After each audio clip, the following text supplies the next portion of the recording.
Hey, gang. Welcome to another episode of Try Not to Curse. This one's a random one. My best friend, Ben, who I have shouted out a couple of times on the pod, is here with me.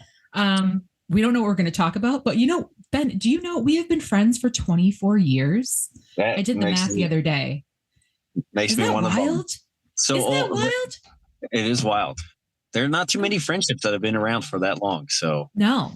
And I sure do appreciate you. Well, I appreciate the years you put in. It's so fun. Like I love it. I love your podcast. Like I love listening to and hearing stories about like your dad and stuff about like when he would answer the door in his underwear. It's like, yes, that was me. I know. And he was like, who are you again? It's like, dude, I've been here so many times. Yes. Yeah. But I keep trying to get my sister on here.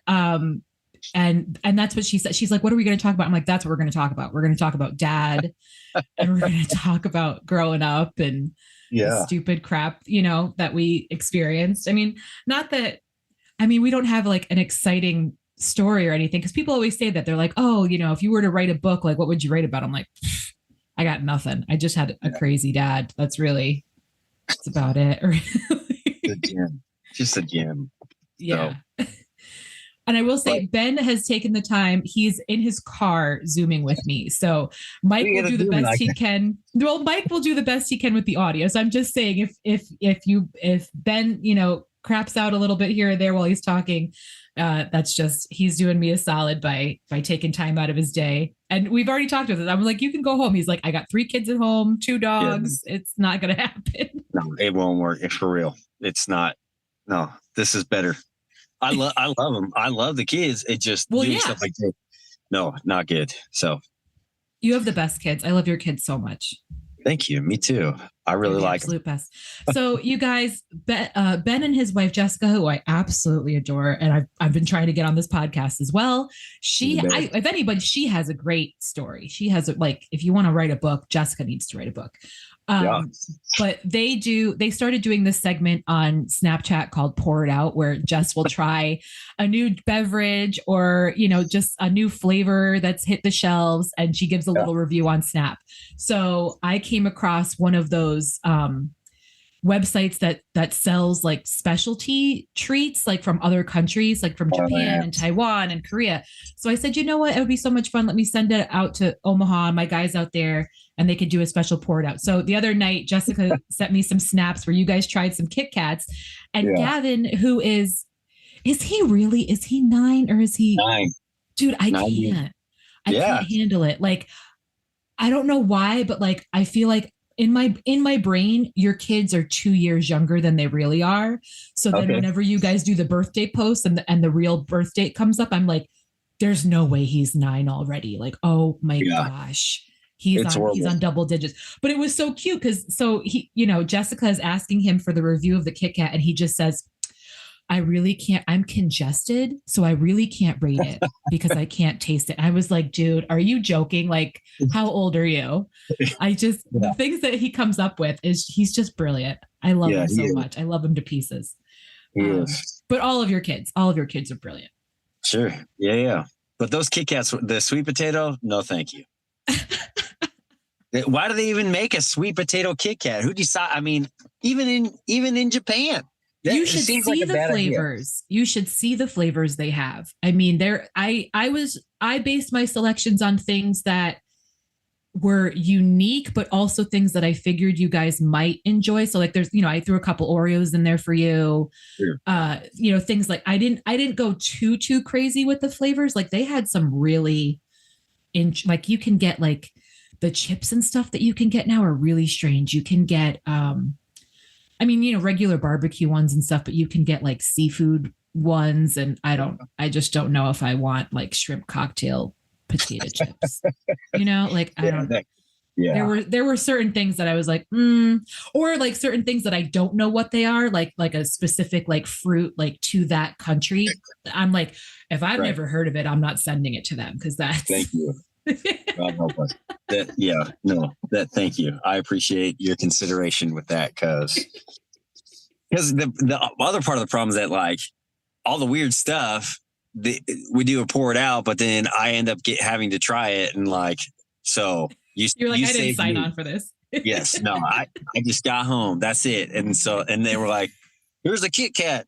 So, but it's so fun. And that poured out. I don't know how it got so like, Jess is just, she's amazing. That was her idea. And It's she's a good been idea.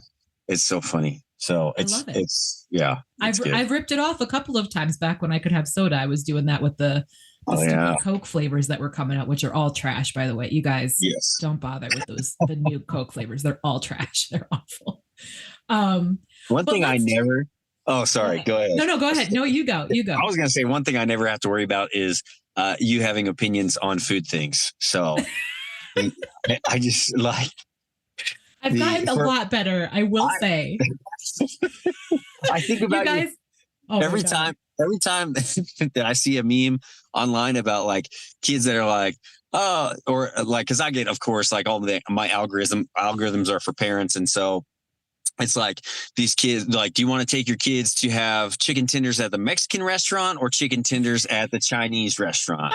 And I think about you, and you must have eaten when we were in high school. You must have eaten a quesadilla at every single restaurant that offered it anywhere ever. If it was a chicken quesadilla or salmon, those are my two go-tos. But I will tell you, I would never do tenders at either a Mexican or a Chinese place. No, I never would. I'm saying. But I mean, Chinese, it was like super plain lo mein noodles. Like, it was real. Yeah. But quesadilla was the go-to for a really long time. I promise you, I have gotten so much better. I believe you. But yeah, that was always the running gag. You were like, oh, there's a quesadilla on the menu. I don't know what Liz is getting. Yeah. Thanks, man. Thanks, buddy. I was always right too. But let's start with our friendship and explain to people how we came to be friends. So your brother and I were friends first. Your older brother, Jeff, shout out Jeffrey. Yes. Shout out, Jeff. Jeff dated every single one of my friends. and through him dating all of my friends, he and I became friends, and then you and I became friends. Jeff had a party at your house one time. It's the first time I ever met you. Is that right? Is that when it was? We were all out in the driveway, just whatever kids do in a driveway. We were like, it wasn't, like your parents were home. It wasn't anything risque, or it was just, you and I think Sharif was there, your old buddy Sharif. Shout out Sharif. You guys were sitting in folding chairs, just looking at all of us. And I mean, we're all idiots. And you laughed at all my stupid jokes. And, then we became friends. And then the next year you happened to be starting high school with us, and you and I had the same lunch period. That's right. So you joined the lunch table, and then that's how it went. That is, yes. And now 24 years later, I've been to your wedding. Yeah. I mean, it's wild. You've been out to Omaha a number of times. Omaha, Nebraska. Hopefully again soon. I don't know about next year. Next year is going to be a little crazy. Yeah. Isn't Australia next year? Australia is next year, but it's like, it's the beginning of the year. So like, we'll see what happens. And I was just saying to Katie the other day, because she's a big Swiftie, and we've been talking about Taylor Swift a lot and Travis Kelce and all that good stuff. So I'm seeing Taylor in Australia, but it's the end of February. So the Super Bowl will have come and gone regardless of who ends up at the Super Bowl. So I'm assuming Travis Kelce will be at the show, which would be kind of cool. Not that I'll be anywhere near where I'm in absolute nosebleeds. Not that I'll be anywhere near where he is, but you know what? And to make it full circle for you, on the most recent episode of their podcast, Travis said that he was going to try to get Jason out to a show. And so if the Super Bowl is over, there's no way Jason's coming out to Australia. There's no way. Why not? How he else? He has 3 kids at home. Please. Yeah. No. Do you think there's no way he's going to pack up the whole family and go to Australia? I'm telling you right now, there's no way. Just go for a concert. I don't know. I don't think that's happening. You couldn't do that like randomly. No. Okay, like, hey, let's talk about the kids. Let's talk about the differences between Jason Kelce and myself, namely the income and time off after the football season. Come on, that's true. Okay, that's fair. Yeah, I'm telling you, with a positive attitude, you can manifest that, Liz. You know what? All right. I'll think happy. I do love Jason. He is my favorite of the two. Mean, yeah. Not that there's anything wrong with Trav, but Jason's my favorite. Fair enough. And his wife Kylie's amazing. I love the whole family is so great. Yeah, the documentary was solid. And I apologize, gang. I have been talking about Taylor Swift and the Kelseys a lot recently in podcasts, but you know what? It's the flavor of the week. This is what's going on in the world right now. Yes, I'm for it. All for it. Give me all that Travis and Taylor. Who cares? The people can't get enough. That's why they keep doing it. It's probably helping your podcast. But I feel like the NFL is taking it way too far, though. Like, let them be in a relationship and let them be happy. We don't need to see Taylor every 30 seconds when she's at a game. Like, you know, that shouldn't be the big headline that she's there. Like, everybody's there to support one another. Although I hate that she's friends with Brittany Mahomes. I can't stand Brittany Mahomes. I can't stand her. I'm sorry. Well, Patrick is fine. I got no beef with Patrick, but Brittany Mahomes needs to stop talking. She's just so mean. That's so mean. I shouldn't say that. I try to stay out of it, out of all that stuff, especially considering I'll never meet her in real life. So having opinions is probably not necessary. That's fair. What a diplomat you are. You're so professional. Speaking of which, I've been thinking about the most diplomatic thing to say back to your friend Mike Ron Steve after his attack on the state of Nebraska. He is just like out of nowhere. Not nice to the Midwest. Well, I don't know. So this is what this is what I came up with because Liz, I'm not a very popular guy. And so this is probably the most notoriety I'll ever get in my life. And my kids could listen to this podcast in the future.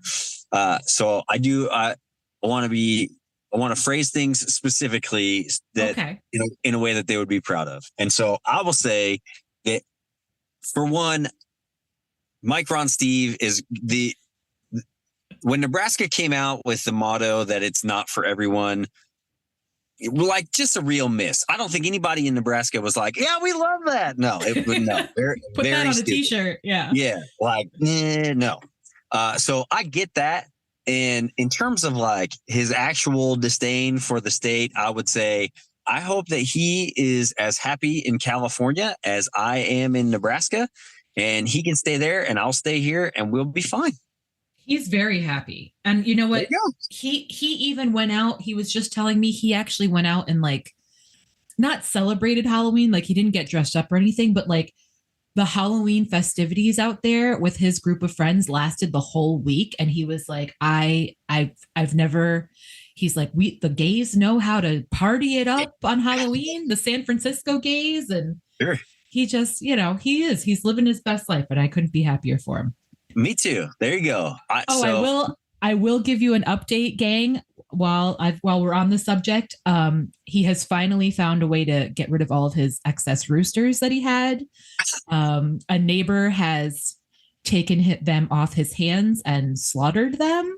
Nice. So he didn't have to pay. He didn't have to pay just to have them killed, which is what that like Tractor Supply guy he was talking to was going to do. But the guy kept sending him like updated pictures. And then he's sending them to me. And I'm like, why do I need a play-by-play of the slaughter that's happening? There was like, I don't know, like 17, I think that 16 or 17 that he killed. And so he sends me a picture of the headless roosters hanging from a tree. Then he sends me a picture of the plucked naked, carcasses on the guy's kitchen counter, like getting ready to be prepared for a stew or what have you. Then like 2 days later, Mike Ron Steve sends me a photo of his plate that he's dining. And I said, is that one of your roosters on that plate? He goes, sure is. I was like, I don't need a visual play-by-play. But the thing about it, the reason that makes sense is because as soon as he started talking about, or really, I guess anybody starts talking about slaughtering chickens, I think about that, like chickens can live without their heads. And then there's that one rooster that lived for like 13 years with no head. And Yes, Liz. That's look not it a up. thing. It was a long time. I don't know if but yes, it was like we're talking years. Like it was decapitated and then lived. And so as soon as he said that, I'm like, what if one of his lives longer? What if it breaks the record? So he is just giving you the closure that you need or you could need in order to make sure.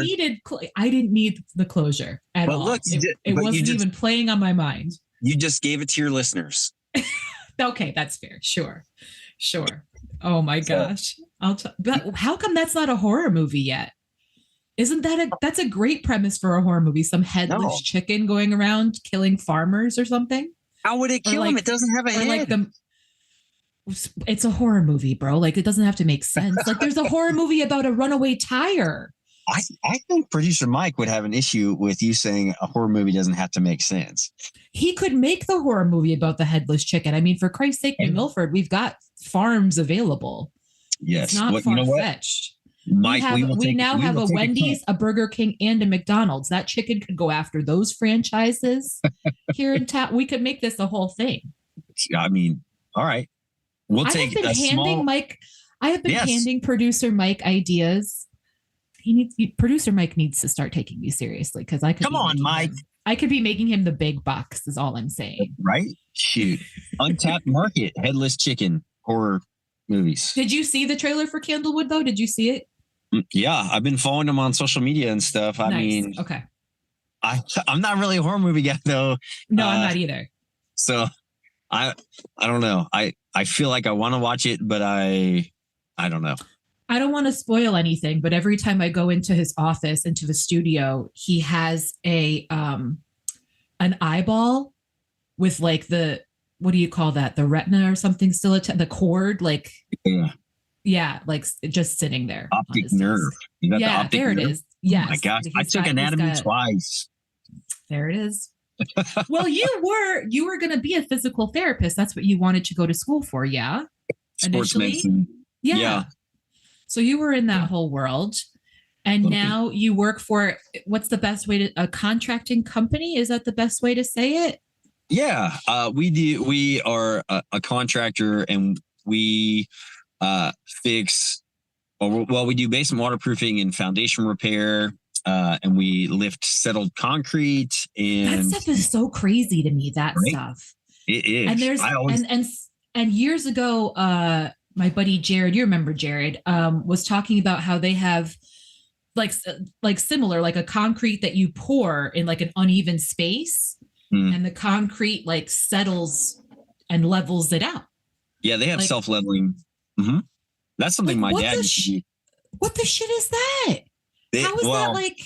Self-leveler has been around for a long time. My dad used to do that when he was putting floors in, and if a floor's not flat, he put some self-leveler on it to make it so that you can put tiles and stuff down. So, but how does it know? Liz, it's a liquid. But I'm saying, like, a liquid naturally comes to a level position. If you put a cup full of water, if you put enough down, I guess, on an angled table, the water is going to stay level, because that's what water does. I'm just saying, it's fascinating. But when you lift up like sidewalks and like people's like, front steps on their porch and things, that's cool too. Yes. It's wild. And they have like concrete glue now. Like that's what they market it as. Do you know what I'm talking about? Like you can glue like two cinder blocks together, and it's like a concrete kind of. Well, I mean, there's masonry adhesive that a lot of people use for like landscaping blocks, and then there's, mortar that typically, if you build a foundation, it's cinder blocks and then mortar in between, or they pour them out of concrete more often nowadays. But yeah. It's all fascinating. Like every time I hear something new, I'm like, wow, like first of all, A, who knew we needed that? Yeah. And B, like, yeah, we do need that. Like, what a great idea. So I was just telling Tammy about it.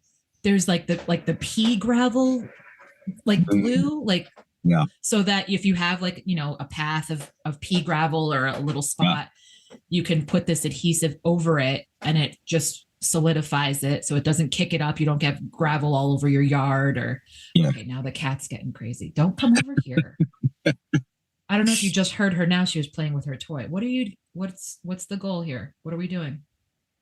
I feel bad because you have people on your podcast that their jobs are so interesting and mine is like not as interesting. Yours is interesting in the sense that like you deal with a lot of a lot of different personalities. Sorry, my cat's like butthole is in the camera. I'm so sorry. So sorry. But it's interesting in the sense that you deal with a lot of different personalities and a lot of different like, yeah, they're similar in the sense of like what kind of project it is, but how you execute and complete each project is always different because of where their house is located or what the landscape is like or what the laws are in the town and the HOA. And, so you've got, every day is going to be different for you. It's interesting for me, for sure. You really need to start like a pour it out, but it needs to be more like what are we going to find in this crawl space today? Like you need something like that. No. Do you even want to? That's the thing. Would someone want to see that? I see dead animals regularly. Oh my God. I want to see it in the sense of like, remind me why I will never go in a crawl space, why I should not be going. Like, when, you hear about people getting to electrical work and people get into plumbing, but you don't think about like how you get to those certain pipes and how you pull the line. And it's like, oh, you might have to go in these really sketchy, unfinished, dark, cramped spaces and pass on that. That's all I can say. It's not fun. And like, I mean, well, and it's out in Connecticut. I don't know how many crawl spaces there really are, but out here, not a whole lot, but we've got them. Yeah. Out here we get like farmers that like build, they just build onto houses and build on and like make additions. And it's the family homestead, but this person wants to add this room or this or that. And so you end up having like 5 crawl spaces on this 100-year-old house. And it just, it can get real out of hands really quick. Yeah. Lord. I mean, what's the craziest thing you've ever seen? So like, so you've seen like bones of like, dead raccoons or rats or something.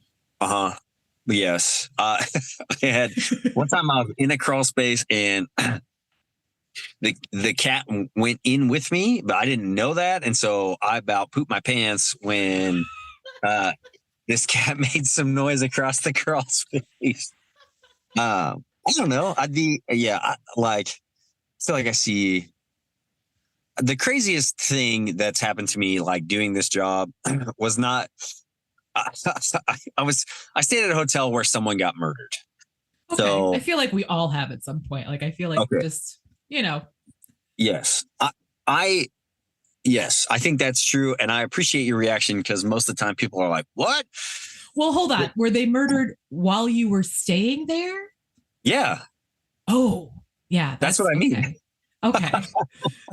Well, then no, I can't say we all shared that experience. Okay. Yeah. Was it like a robbery thing or was it like a relationship thing? Like a woman murdered her husband or vice versa or? So what happened is I stayed at this hotel. It was in Sioux City and, at like 9:00, it was a January and it was like 9:00 and the smoke detector, the alarm went off. Yeah. And so I went out and like a bunch of fire trucks came and there was smoke coming out of the first floor and like, okay, it was a fire or whatever. Yeah. And, but I was staying on the 3rd floor. They contained it pretty quickly and there wasn't like a whole bunch of smoke. So I was able to go back up into my room after a few hours. And, but then I was back at the same hotel a couple months later and I went to the girl and I was like, what happened with that fire a couple months ago? And she like gave me this shifty eyed look. And she's like, you're going to have to Google that. Yeah. Literally, she said, I won't tell you anything that you can't find on Google. Okay. So what happened was there was a gentleman who recently was released from prison and met up with his girlfriend, and she said something that frustrated him, and so he strangled her to death, and then he tried to set the hotel on fire to hide all the evidence. Yeah. Wow. I mean, it's not great, but at the same time, if that's how you got to cover up a crime, that's the way to do it. Well, and my mom has just got here, so hold on one second. I have to let her in. Completely forgot she was coming over. It's totally my fault. Pause. Oops. Just a moment. Talk amongst yourselves.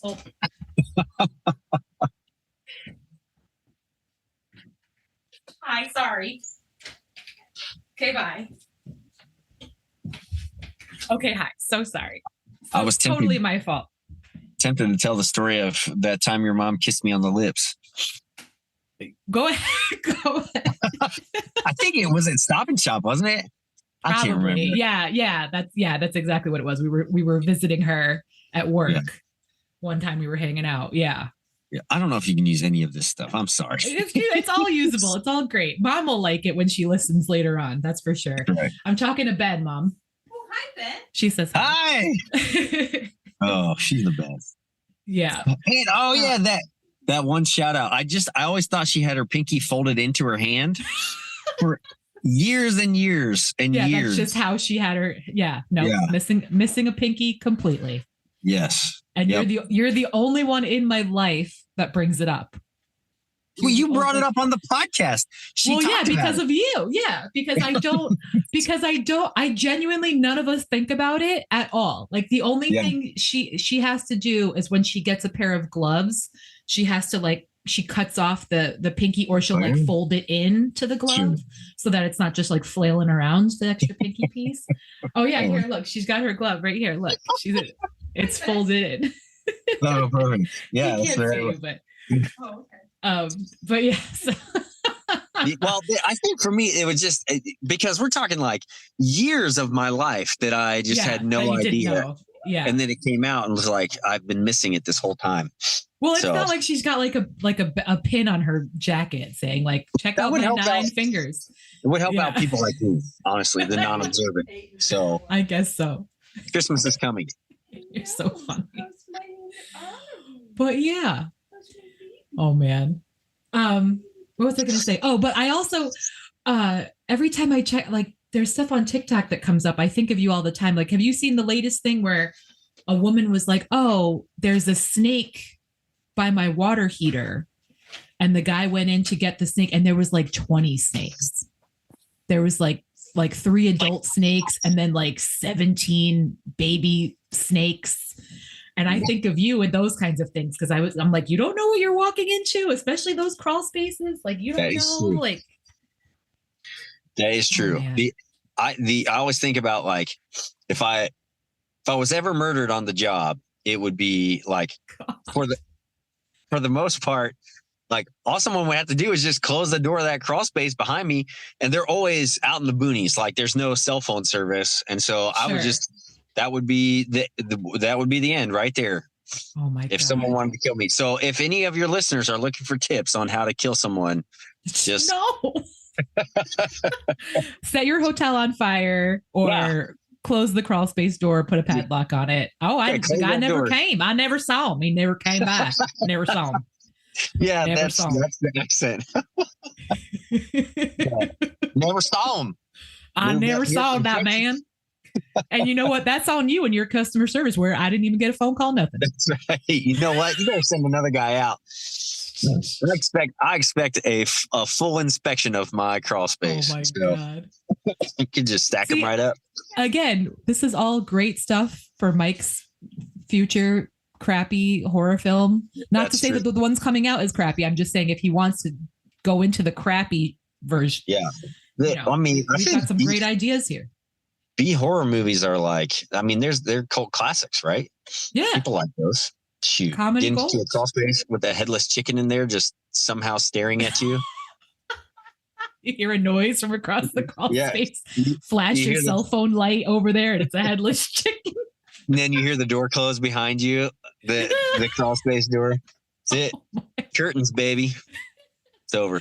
But I will say, going back to the hotel thing, because as you know, I used to work for a hotel. Yes. Murder, a dead body, it's not a big deal. Yeah. That's why in hotels, like it happens, but bed bugs is still the number one thing that like if somebody finds out your hotel has had bed bugs, they are less likely to stay at your hotel, even if it was a while ago, whatever. Like, if somebody was died in their bed, that's all right. Did you change the sheets? Fine, no problem. But you had bed bugs. Well, I can't stay there. Yeah. I'm telling you, it's a well-known thing. Like a manager can handle, calling the coroner, but bed bugs. Well, because the thing with bed bugs is too, any porous surface. So like any type of fabric, anything, if there's bed bugs in one room, you have to completely gut that entire room, including like the wallpaper. If it's like a fabric based wallpaper. So you have to gut that entire room, but then also both rooms on either side of it. It's a big nightmare. And obviously first you have to make sure you've gotten every freaking bed bug, and like they can live through extreme heat. They can live through extreme cold. So, and I will say for hotels out there, more often than not, bed bugs come into hotels via the rental cars. Oh, yeah. So so it's not always the hotel's fault. It's not a judgment on their cleanliness. They usually come from rental cars. But I will say a lot of the major movie theaters in big cities have bed bugs. Like New York City, I will not go into a movie theater in New York City, in Manhattan, because they all have bed bugs at some point, and they usually come back. And apparently Paris right now is overrun with bed bugs, which is exciting because the Olympics are going to be there next year. So hopefully they get on top of that. Oh my gosh. Yeah. By the way, you know that every rental car place blames the hotels for the bed bugs, right? Oh, I'm sure. Yeah. Or the airplane the guy got off of, absolutely. Nobody's anybody's fault. Yeah, weirdo, gross people that ride in there. Yeah, there is like no patient zero for bed bugs, I guess. Not that you're gross if you have bed bugs, could happen to anybody, but take a shower. That's right. Take a shower. I don't think you can drown them either. I don't know exactly I have to Google it at some point, but I know one of the hotels I worked for, I'm not gonna throw them under the bus, but we had a bed bug situation. Sure. And they put the guests, like they took all of the guests' clothes and put them in garbage bags, and then put those in the freezer at the hotel to hopefully kill them. Which me personally, I was like, but we also have food in there. Like, I feel like that, I on the one hand, it's like, what can we possibly do? But on the other hand, I was like, we have breakfast going on tomorrow. Like, that's like, don't, obviously. It's going to get cooked. They'll be fine. Either way, it's protein. It's fine. You're thinking too much about it. So what else is going on in your world? Oh, I don't know. Let's talk about your brother Jeff. Is he still in Arizona? He is. Well, back in Arizona, yes. Okay, but he was in Alaska. Oh, where was he? I don't know where he was at. He's been on. You should get him on the podcast. I would love to. Yeah. He's been on. So he and his wife, Rhonda, 2 years ago, well, probably a little over that, decided that they were going to quit their jobs, sell their house, buy an RV, and like drive around the country. Right. Okay. Which is cool. It's scary, but it's cool. And you've got to be a certain type of person to do that. Yes. And they had a dog with them too? They have 2 dogs. They had 2 dogs for the most part with them. Okay. So last year they went kind of out east and did the east half of the country, and then this year they did more west. And in between time they took a cruise to Alaska, but they have, since they've done that, at least my understanding, and I don't necessarily want to speak for him, but my understanding is that they did it. It was fun. They don't really want to do it anymore. And so they're back in Arizona. There's a lot of challenges with that. Yeah. Yeah. There's so many. I mean, like just bathroom stuff alone. Yeah. Yeah. But Yeah. I mean, thankfully your brother is, he's a decent mechanic. So like any type of that kind of, emergency situation, he's got a cool head about him. He knows what he needs to do. Yes. But yeah, like same thing. Like I see those videos and I see the Instagram posts and stuff, and I'm like, God bless, not for me. Nope. Yeah. Like maybe an RV, maybe. Yeah. Because they're like more equipped and they're a little more comfortable if you do end up, stranded for whatever reason because something goes wrong. But no, thank you. No, thank you, sir. Yeah. But he's also like a camper. I'm not a camper. You're a camper. I'm not a camper person. I do like cruises. That's about it. Well, and hotels. should stick with that. Yeah, the RV life I don't think is for everyone. Well, and I have motion sickness too, so I don't know how. Like, even though it's a bigger scale, I just don't know how well I would do. Yeah, I'm just wrought with problems, you guys. I'm just the worst. I'm the worst. Watch it, better watch out. Keep an eye on those cats. You're about to be a country song. Something happens to them. Oh my gosh, I'll tell you. And you have 2 beautiful dogs. How are they? Oh, how old is Rocky now? Oh, Liz, don't. He's 8. Oh, he's 8. Okay. Yeah. I don't know. For some reason, I thought he was so much older. No, we got him. We got him a year after Gavin was born. Okay. So. Okay. Yeah, where every time he goes to the vet, she's so good about taking him to the vet and handling. She's very good at details and taking care. So the dogs are like well taken care of. Yeah. And the last time they were at the vet, the vet couldn't stop talking about how healthy they were, which is good. But they're also like, well, he's getting to be a senior dog soon, and I'm like, no, you can't do this to me. Don't talk about it. Well, and I just bring it up just because we just had Sarah on. And so one of your dogs, Rocky, he's a poodle. He's a Labradoodle. He's a Labradoodle. He's big. Yeah. He's like a greyhound, like a little bigger than a greyhound, like between a greyhound and a Great Dane, I would say. He's a big boy. Well, no, he's not quite that. So he is, he's like, I think 68, 70 pounds, which is big, but like not huge. And he's long. Yes. He's tall. Long. And he has not from the same litter, but from a different litter. One of my buddies had his brother, and the dog that my buddy has is like 95 pounds and like a freaking horse. Like it is. Good Lord. Yeah, it's huge. So Rocky's more of like a normal sized dog, but he's so smart. And the thing about Labradoodles is that they don't shed. Like, and that's why you guys got him. Yeah. Well, and like, just in case any of the kids had allergies or anything like that, like, but I will tell you, because I had dogs, golden retrievers growing up, and you sure did.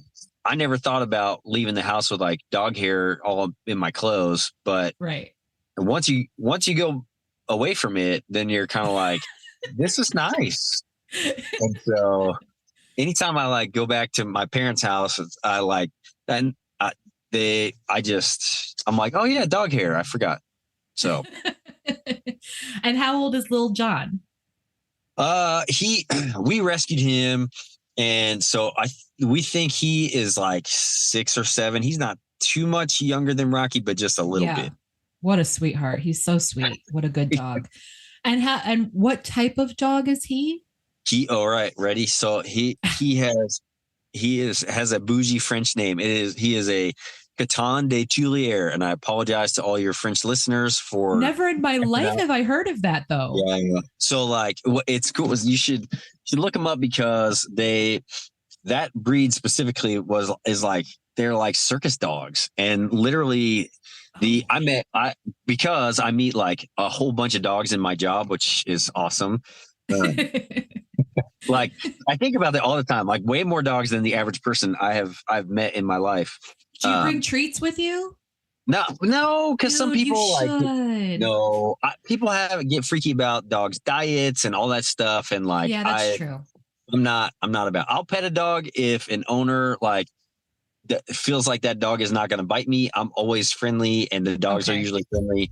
But sometimes there are like contractors that come to the house, and so people that aren't like good with dogs, and so people usually have a tendency to like close the dogs up so they don't come out. And I always tell people, I'm like, I have 2 dogs at home. Like, you can let those dogs out if you want to. And sometimes they're like, the dog's kind of a jerk. Like, but you know what? Well. That's good on the owner, though. That's a good owner to recognize that, you know, this could be a lawsuit. And, you know, yeah, I appreciate it too. To like not go home. Sometimes you got to think along those terms. Yeah. So anyway, I just, you know, I'm not prepared with treats. But so anyway, getting back, circling back to this thing. Yes. I met one other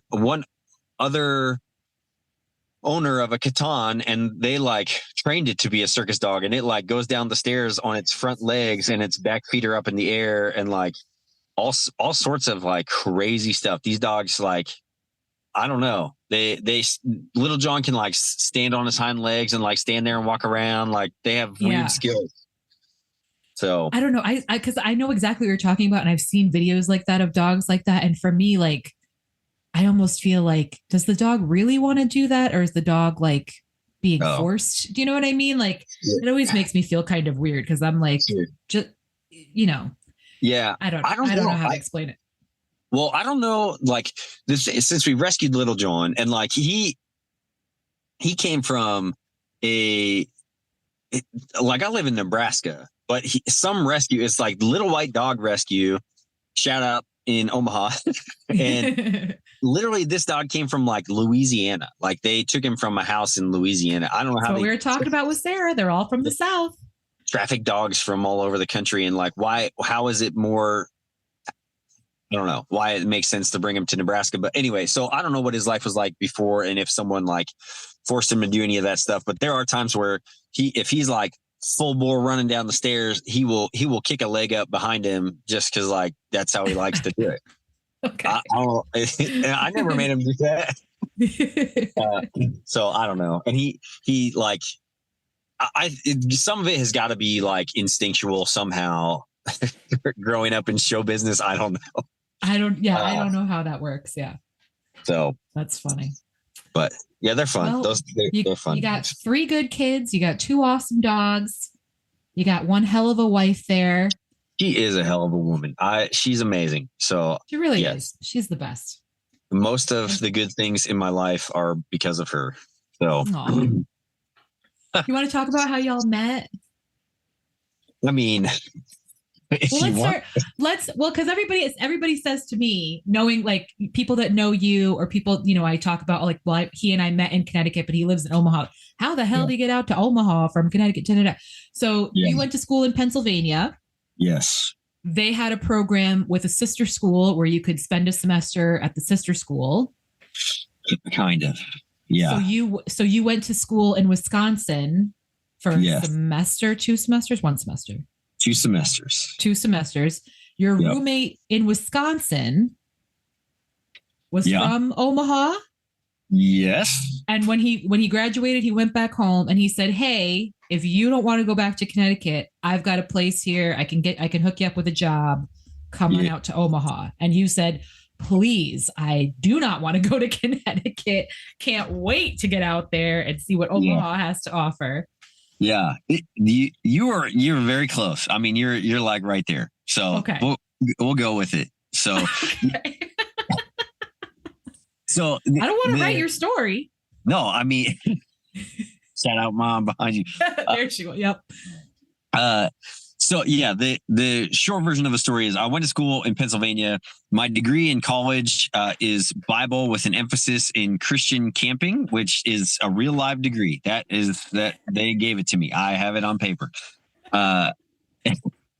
And as part of my schooling, I spent an internship at a large camp in northern Wisconsin, and there's a school in Omaha there was RIP, a school in Omaha called Grace University. And they had a similar program.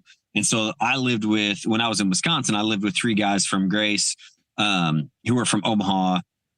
And Jess, also my wife, attended Grace as she was a student. And because Grace and the camp were really well connected, she had been going up for years in the summertime, working as a counselor and a nurse and a head counselor and all that sort of thing. And so that's where we met. And then, yes, after my internship ended, one of the guys that I lived with had just one more semester at Grace. And so he called me one day and he was like, well, I'll get us an apartment. And if you need a car, you can borrow my car, and I'll get you a part-time job until you can find a full-time job. And so you should come live with me. And that was kind of, I mean, how do you say no to that? And plus it was sweetened by the fact that Jess and I had already met, and we were kind of heading in that direction and starting to date. And so she would be back in Omaha. And so that's what did it. That's awesome. Yeah. And you lived happily ever after. I mean, most days we are happy. Most days, Jesus. Some days I'm frustrating, Liz. You know me, I forget stuff. I'm like not good at doing more than one thing at one time. So you can only like hear out of one ear. Yeah, right. Exactly. What? That's what she deals with all day. So like she's an amazing woman. I can't say enough. And so the days that are less happy are usually my fault. She's the best. And I will say, just to shout out, she is on a podcast herself called Uncomfortable, yes. Which is through your church, Christ Community Church out there in Omaha. But I like the podcast, as a lot of people know, I'm not crazy religious. But I like it because they talk about everything. They talk about the hot topics going on in the world at the time. They talk about, things going on globally. And then, they talk about what's going on within the community themselves, but it's a really broad range of topics. And there's anywhere from like 4 to 5 people on the show. Yeah. So you get differing opinions, which you would think, from looking at it, to call it a religious-based podcast, for lack of a better term, you would think everybody on there would probably be aligned in their opinions and their feelings, but they're not, which is a really nice surprise, especially for someone like me who's not a part of that community. Sure. So it's really great. So you guys check it out. It's Uncomfortable. They have hundreds of episodes. They are far and above, going further than me. But, they're coming up with 200, I think. Yeah, it's wild. It's pretty great. So wanted to give them a shout out because your wife Jess is on it and she's the best, and everyone needs to hear from her. So, but listen, I can see that it's getting dark. Yeah. Poor thing. The sun was up when we started this, and now you got to watch the sunset while we were talking. So I will let you go home to your wonderful family. Please give everyone hugs for me, including the dogs. I'll do that. Well, thank you so much for coming on here. So again, you guys, this was my best friend, Ben, 24 years of friendship. Oh, 24. That's a lot. Thanks for having me. So wild. Thanks for coming on. I appreciate it. You are the best. And we talked about some good stuff. You didn't think we were going to have anything to talk about. No, I'll try to be more interesting next time. I'll make some stuff up. I'll make some stuff up next time. It doesn't even have to be true. No, be whatever. No, it needs to be true. That's who? No. I do not promote fake news on this podcast. Oh my gosh, you said fake news. Okay. Well. All right, man. Bye. Well, you guys, that was Try Not to Curse. As always, I am Elizabeth Marvel, and we will catch you next time.